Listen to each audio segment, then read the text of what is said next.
वाढवायचा असेल तर काही असेल, अशा अनेक विषयाच्या संदर्भामध्ये किंवा इफिशियन्सी वाढवण्याच्या दृष्टिकोनातनं कुठल्या कुठल्या गोष्टी केल्या पाहिजेत, अशा या सगळ्याच्या बद्दल साधक बाधक चर्चा झाली. आणि त्याच्यात आणखीन एक महत्त्वाची चर्चा होती, ती म्हणजे AIची होती.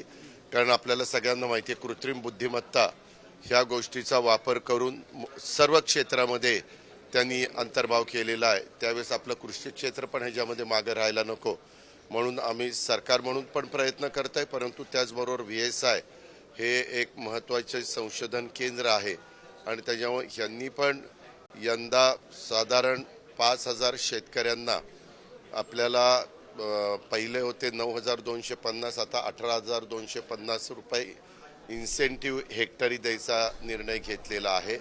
बाकीचे 6,750 रुपये साधारण ते कारखाने भरतील. अशा पद्धतीनं हेक्टरी 25,000 रुपये त्या शेतकऱ्याला, त्या लाभार्थ्याला द्यायचं ठरवलं गेलेलं आहे. आणि 3 रुपयाला जे रोप होतं ते 2 रुपये किंमत केलेली आहे. त्याच्यात 1 रुपया इन्सेंटिव्ह प्रति रोपाला द्यायचं ठरवलेलं आहे. त्याच्यामुळं साधारण हेक्टरी 12,000 ते 12,500 रोपं लागतात. तर त्याचा विचार केला तर जवळपास 24,000 ते 25,000 रुपये किंमत होती, ती शेतकऱ्यांनी मात्र भरायची. त्यांना स्वतःचं ठिबक करावं लागेल. अशा पद्धतीनं काही महत्त्वाचे निर्णय घेतले गेले आणि त्याच्याबद्दल सगळ्यांना आज माहिती देण्यात आली. अर्थात कुठले 5,000 शेतकरी तर जे फर्स्ट कम फर्स्ट येतील त्या 5,000 शेतकऱ्यांना हा बेनिफिट दिला जाईल.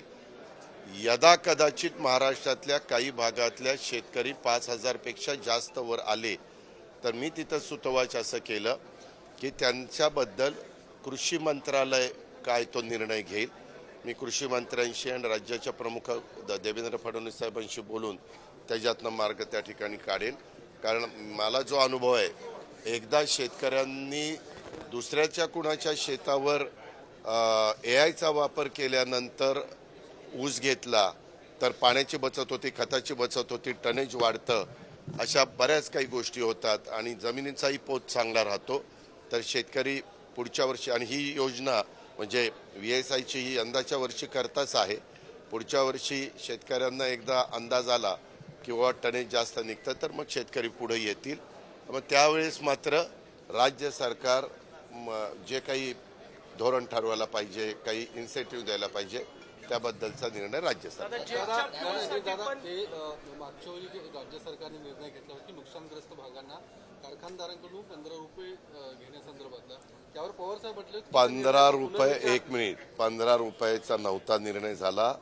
5 रुपये हे पूरग्रस्तांना देण्याच्या बद्दलचा तिथं चर्चा झाली आणि 10 रुपये मुख्यमंत्री सहाय्यता निधीच्या करता चर्चा झाली. ही वस्तुस्थिती खरी आहे आणि त्यामध्ये मुख्यमंत्र्यांनी पण सर्वांना आवाहन केलं की बाबा आता मुख्यमंत्री सहाय्यता निधीतनं आम्ही करोडो रुपये गोरगरीब जे कोणी ज्यांची तब्येत म्हणजे ज्यांना मदत, वैद्यकीय मदत केली गेली पाहिजे, त्यांना स्वतःला तो खर्च झेपत नाही, अशांच्या करता आपण देत असतो. तर काय हरकत आहे तुम्ही दिली तर, अशा पद्धतीनं मुख्यमंत्र्यांनी सुतोवाच केलेला होता. आपल्याला सगळ्यांना माहिती आहे, कुठलाही निर्णय झाला तर त्याला वेगवेगळे मतप्रवाह असतात. प्रत्येकाला आपापलं मत व्यक्त करण्याचा अधिकार आहे.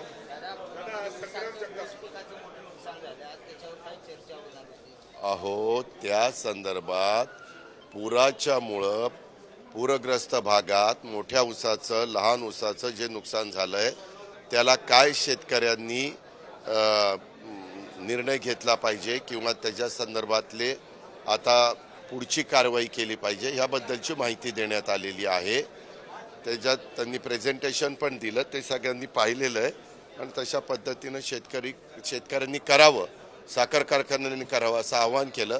बहुतेक शेतकरी कुठल्या ना कुठल्या सहकारी साखर कारखाना किंवा खाजगी कारखान्याशी संबंधित असतात. आता त्यांनी आपापल्या भागातल्या शेतकऱ्यांच्या मध्ये उद्या त्याच्याबद्दल पूर्णपणे VCवर जेवढे काही कारखाने त्याच्यामध्ये इन्व्हॉल्व होतील त्या सगळ्यांना VCवर ते पुन्हा दाखवलं जाणार आहे.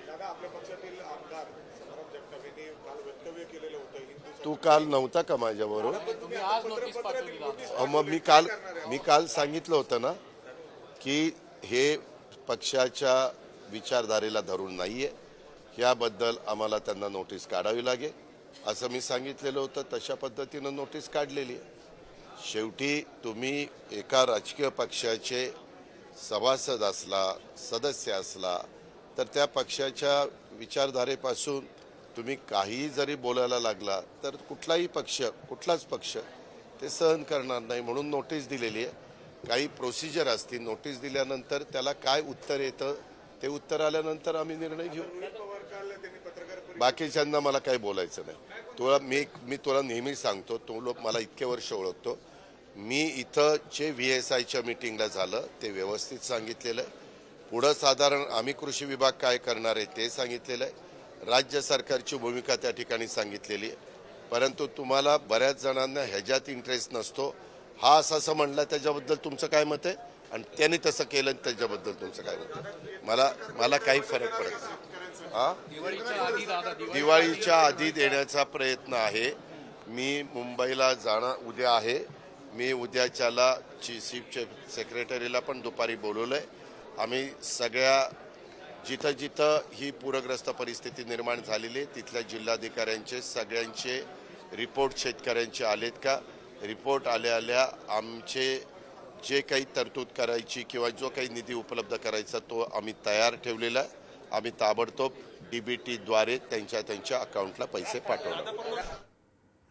तर अजित पवार बोलत होते. उपमुख्यमंत्री अजित पवार आर्थिक मदत दिवाळीपूर्वी देण्याचा प्रयत्न करू असं त्यांनी सांगितलं. तर संग्राम जगताप यांनी जे वक्तव्य केलं होतं त्यांना नोटीस पाठवणार असंही अजित पवारांनी सांगितलंय.